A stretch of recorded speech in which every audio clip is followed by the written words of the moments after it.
Shall we go? Okay. Hello to everyone, dear colleagues and friends. I am Marc-André Cotton, coming from Geneva, Switzerland, and to talk about the drift of psychology, especially in the war on terror. So I'm not from the Red Cross. I'm not coming to enforce the Geneva Convention. What I'd like to say first, to relax a little bit, we have a very emotional topic, and my point is not to blame or to criticize, but to share some insights with you all. That's why I'm here. Okay. So I was very grateful that Lloyd de Maus published this article of mine in the latest issue of the Journal of Psychohistory, and you might want to refer to that for further details. You can find it here on the front table. Okay, my presentation will focus on the leading role of behaviorism in the war on terror and its possible origin in what psychotherapist Alice Miller called poisonous pedagogy. And I suggest that early traumas, and notably disruption of the maternal bond, play a leading role in the doctrine of behaviorism. To my understanding, recent involvement of psychologists in torture stems from that problematics. Well, psychologists torture. This came as a shocking truth a few years ago when we realized that members of the American Psychological Association were involved with so-called enhanced interrogations of detainees. Pictures like this one were released in the media in 2004, I think it was in April, and became iconic of the abuses in the war on terror. As you may know, the Coalition for an Ethical Psychology has called for annulment of the APA's report on torture, but to no avail to this day. However, as I said, my point today is not to blame the APA policy, although it may well deserve blame. What I would like to do is try to understand with you how a human group can be driven to support degrading treatments as a national policy. This is, I believe, within the scope and probably the ambition of ours as psychohistorians. According to Alfred McCoy, author of A Question of Torture, this picture best describes the new approach to torture, that is, no-touch torture. The hood is for sensory deprivation, and the arms are extended for self-inflicted pain. The combination of both techniques creates physical and psychological trauma that literally hammer down the fundamentals of personal identity. And the onlooker on the right, taking pictures, calls our attention to the emotional blindness of the observer, an attitude also symbolic of that of the general public and of the APA leadership for that matter.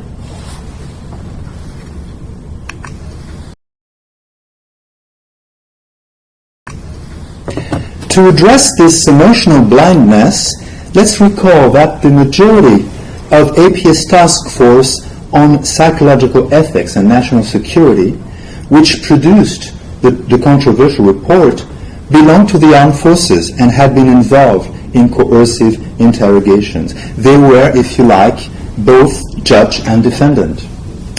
We may also recall what the APA owes to the military since World War II and during the Cold War. At the time, as you may know, several government agencies designed covert mind control operations to counter what was then called and feared as brainwashing.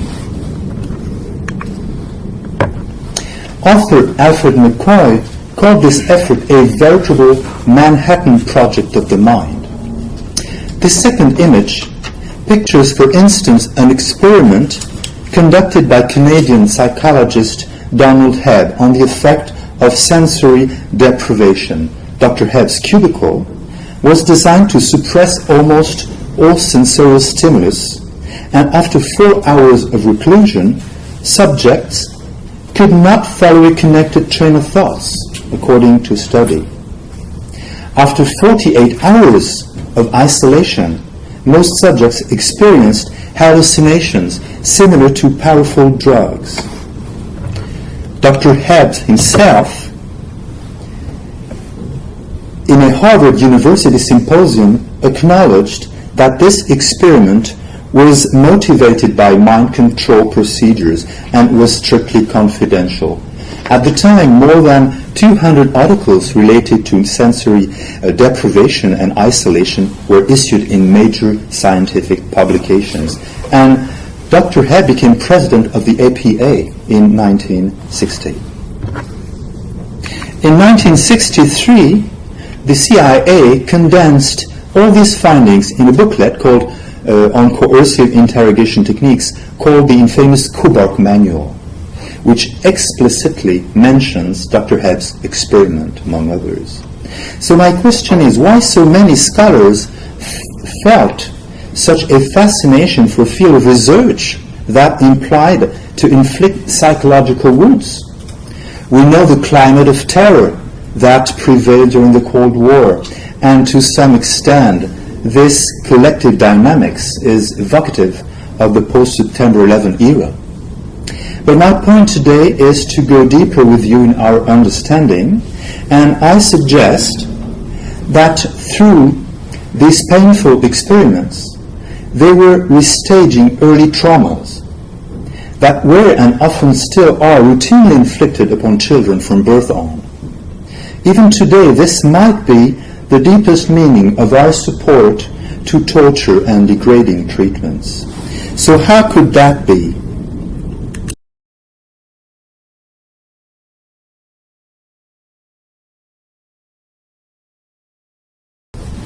Well, following a natural birth, we know that the mother and her newborn are spontaneously driven to one another, a very crucial moment for bonding.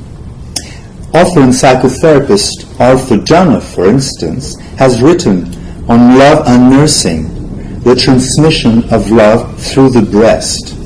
But at the time, and too often nowadays as well, the practice of obstetrics and child care were directed towards a strict separation between mother and child. For instance, pioneer of American pediatrics, Dr.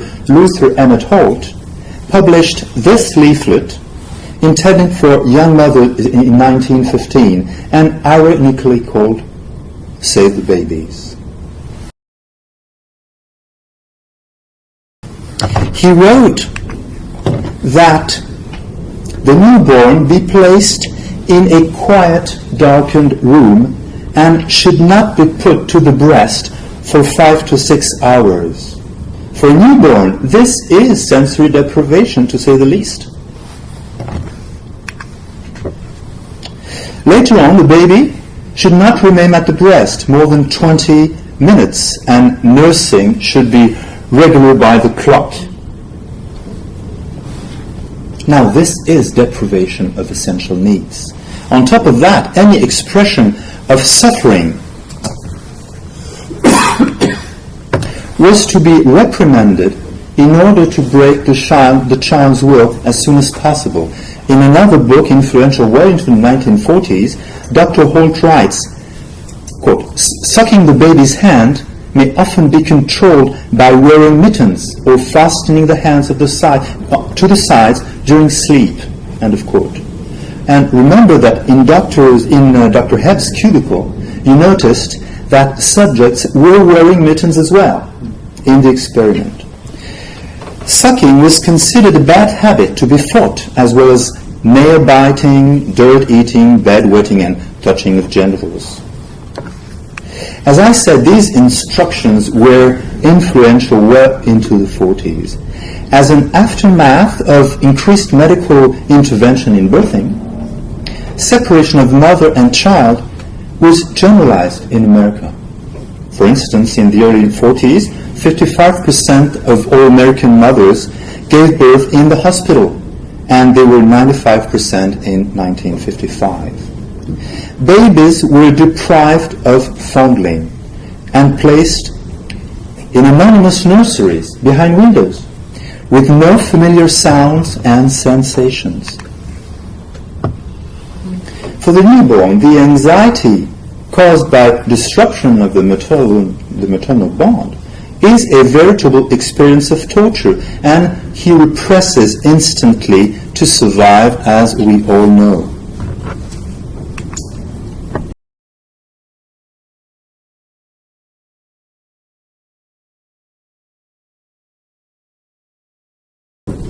How did such traumas influence psychological researchers? Let's keep in mind that trauma means emotional blindness. The founder of behaviorism, John Watson, for instance, considered the newborn baby as, quote, a lively squirming bit of flesh capable of making a few simple responses, end of quote. He warned parents against too much cuddling in infancy, and of course that's the way he was raised as a Baptist. We know that Baptist upbringing had been particularly harsh at the time, So according to his theories, the child should be trained as a little animal, notably by imposing terror. In 1920, Watson and his assistant Rosalie Reiner conditioned little Albert B., then 9 months old, to fear rats by striking a hammer upon a suspended steel bar. This was recorded on film. On the left, you can see the child playing quietly with the rat, and on the right, after having been terrified by the stroke of the steel bar, on the steel bar, he cries instantly when he sees the same rat. Psychology students all learn about this experiment in their textbooks on classical conditioning. But what they don't read is that the experiment is more of a restaging of Watson's earliest traumas, as his emotional blindness suggests. What they learn is that it's okay to manipulate human beings through conditioning, and indeed that's what behaviorism is all about.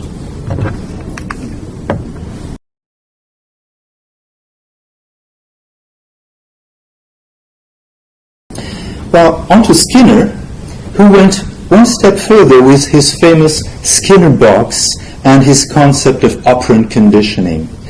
He was not fond of punishment and strove for more efficient means of modeling behavior.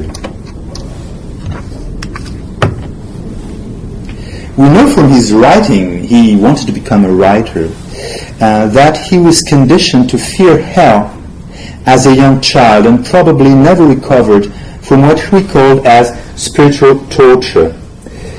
He's written a lot about his infancy. He's published 2 autobiographies which are very helpful to understand what his state of mind was.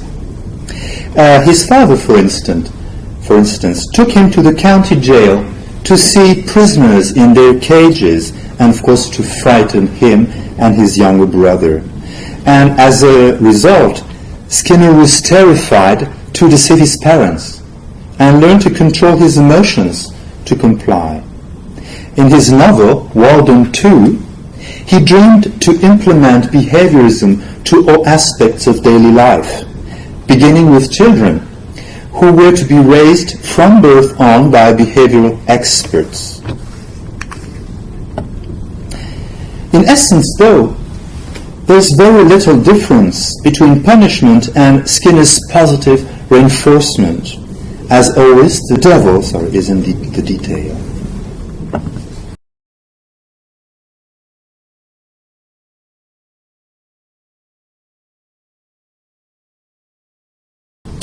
Indeed, positive reinforcement doesn't work without preliminary deprivation, a kind of punishment, as we'll see. To stress that point, Skinner writes in his book Science and Human Behavior, "It is decidedly not true that a horse may not be led to water but cannot be made and cannot be made to that a horse may be led to water, but cannot be made to drink. By arranging a history of severe deprivation, we could be absolutely sure that drinking would occur. To provoke craving, Skinner suggests to work on the history of the subject with respect to the behavior of drinking water. Here, we're very close to operant conditioning applied to coercive interrogation techniques inflicted on detainees in the war terror. In addition to systematic deprivation and humiliations, let's recall that exploitation of individual phobias was used. Skinner himself considered translating his experiments on war prisoners with no moral control.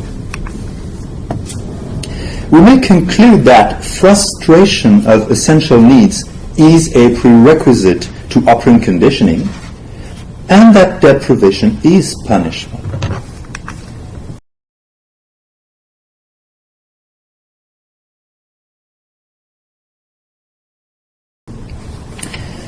This is young Skinner. Although very insightful about himself, Skinner could probably barely see what influence his repressed traumas exerted on his life, notably disruption of the maternal bond. In his autobiography, Skinner writes that his mother nearly died when he was born, and he was taken away from her. He suffered, of course. We know that his parents later complained of his nightly cries. As I said, Dr. Holt's books were very popular in the early 1900s. There's no doubt that his nursing was regular by the clock and not on demand as he needed. Typically, like a resonance of this impaired mothering, Skinner's scientific work will focus on the best way to condition a lab rat or a pigeon by controlling its nourishment. So that is to say, probably unconsciously identify with the rat or the pigeon. Skinner's mother also strongly condemned his discovering of sensuality. The boy and his brother feared to be found while masturbating. He was very public on that. In such a case, she said she would skin the young Skinner alive. Around the age of 10, he built his first box with a packing case, some kind of an ideal refuge into which he crawled. And he spent hours in this box, writing, thinking, and as a matter of fact, he became obsessed with boxes and cages.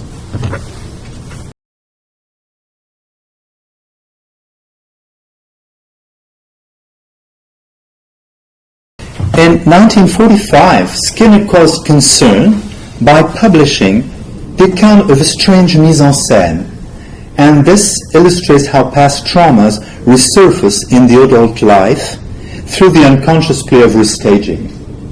He had built this air-conditioned box in which his second daughter, Dorothy, was placed as soon as she came home from the hospital, and as a matter of fact, depriving her of direct contact with her mother. And the girl spent most of her first year in that box. Skinner was full of praise for what he called his baby tender. It was a separate room at little cost, and allowed him to modify the child's routine at convenience. By slightly raising the temperature, Skinner observed that his daughter slept long. And on the other hand, he could stop her cries by decreasing the temperature. Now, let's remember that temperature control is one of the techniques used in coercive interrogation techniques as well.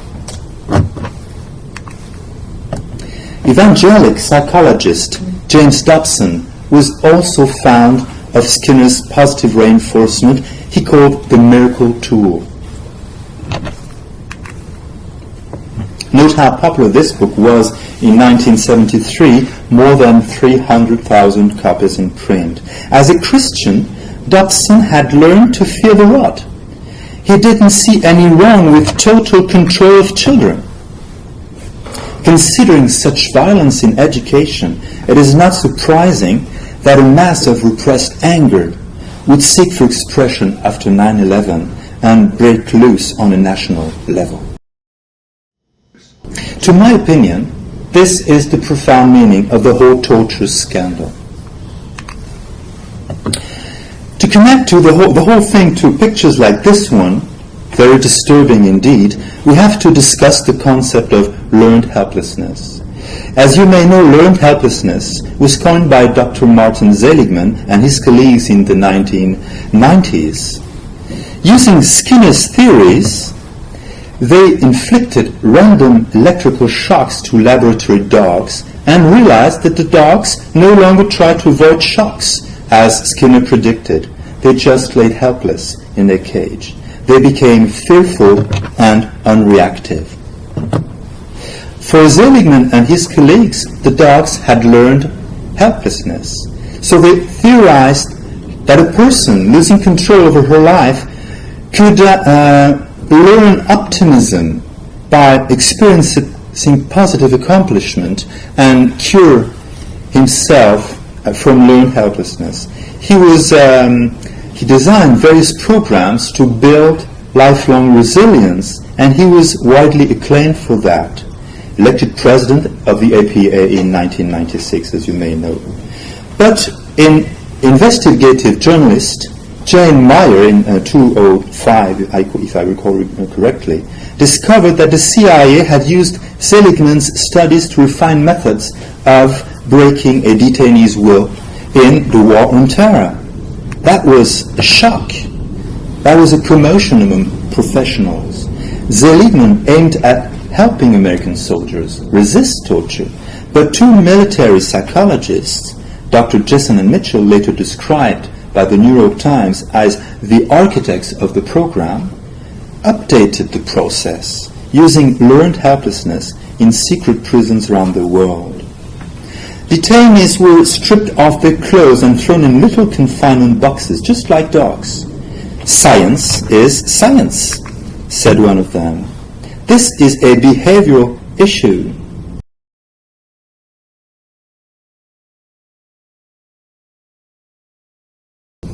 To realize what coercive interrogation techniques owe to behavioral science, let's have a look at one of the torture memos of August 2002, signed by jurist J. Bybee.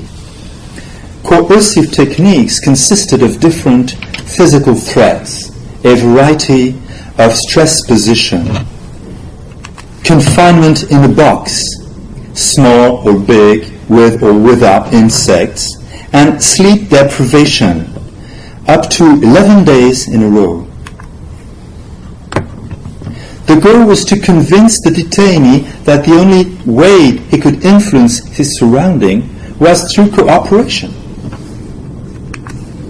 And then there was the waterboard, to which this particular detainee was submitted to at least 83 times in the months of August 2002, according to the Office of Inspector General. In his testimony to the Red Cross, he states that he was put a cloth on the face, was poured water and could not breathe, that he was hopeless and thought he was going to die. Out of fear, he lost control of his urine, and today he still loses control of his urine when under stress.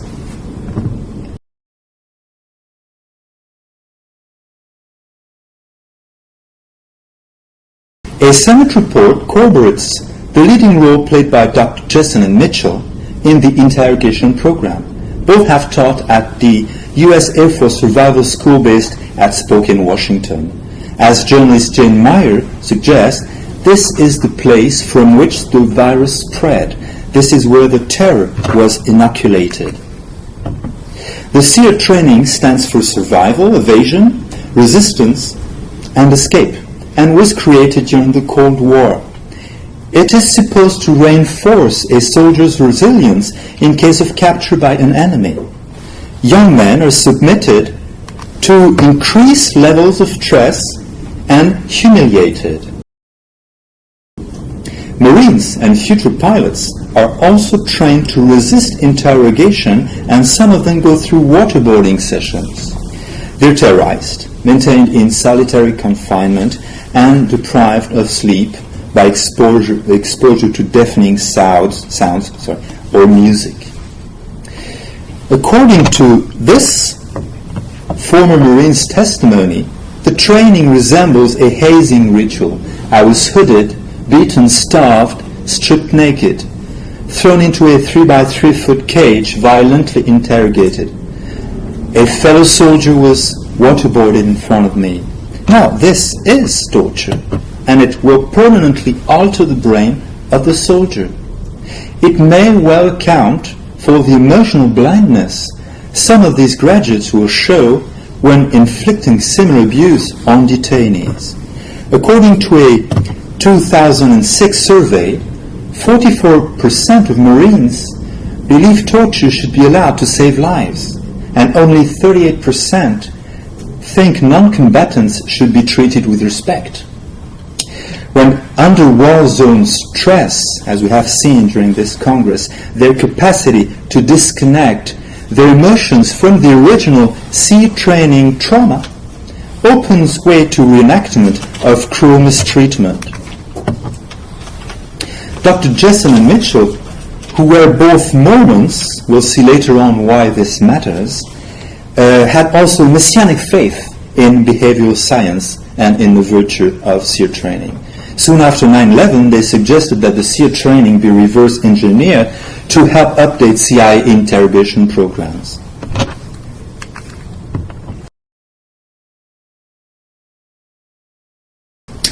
I mentioned Dr. Jessen and Mitchell as being both Mormons. Well, jurist J. Bybee was also a member of that church. In his August 2002 memo, he expresses the good faith belief that no prolonged mental harm would result from using waterboarding, and then an honest belief, a reasonable belief, that there were no intent to inflict severe suffering. As head of the Bush Office of Legal Counsel, he believes, probably very sincerely, and wants others to believe that waterboarding is not torture. But where does this emotional blindness come from? What do these fundamentalists have in common? Well, like Skinner or Dobson and so many others, they were raised with fear and punishment, and tend to reenact these tortures in many ways. In 2011 came this astounding testimony from a former Mormon follower, Karen Jessup, who stated in a court under oath that in her church babies were put under the tap with running water to break their will. They spank babies, and when it cries, they hold the baby face up under the tap with running water. It's called breaking in. It is not known if Jessen, Mitchell, or Bybee were submitted to such torture as infants, but Carolyn Jessup said, water torture is common enough that there is no shame attached to the practice within the Mormon Church. Of course, waterboarding comes immediately to mind. And to my opinion, this sheds a cruel light on the consequence of child mistreatment, all the way to the adult life, to the adult personality, and on later restaging of the trauma that was repressed. And this brings back to the children.